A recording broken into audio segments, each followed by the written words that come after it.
Do you have an irrigation system that you turn on and you make it so one area is supposed to be working and you're like, huh, lights are on, but nobody's home. No water coming out of the sprinkler head.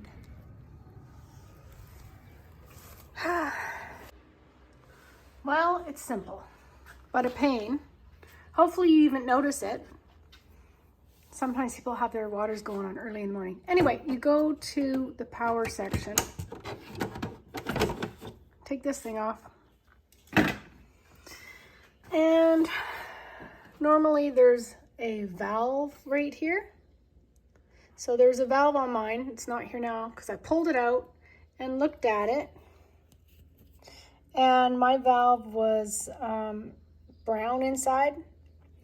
So, and apparently these are hard to find. I had to go to 3 different stores and they all didn't have it because it's 250 volt. And had to order it from Amazon.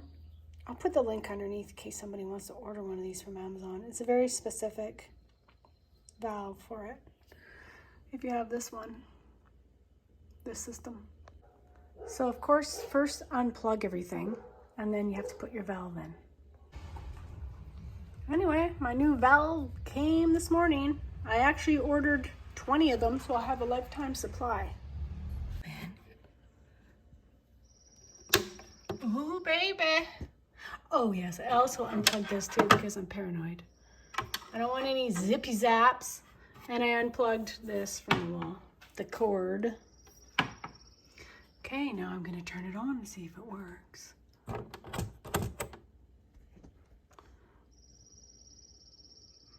I gotta plug it back in. I'll plug the battery in. Okay, now I put that back and I plugged it back in. Now let's go back to the station that I was at.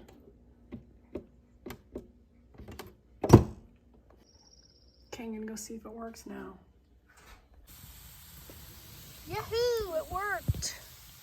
It's so satisfying when that works. Apparently the fuses burn out when there's a surge in power or something. So they say it's better that the fuse burns out rather than the whole thing exploding or whatever it would do. Anyway, yay, I'm happy that my beautiful garden will not die. So thanks for watching. Let me know if this helps you.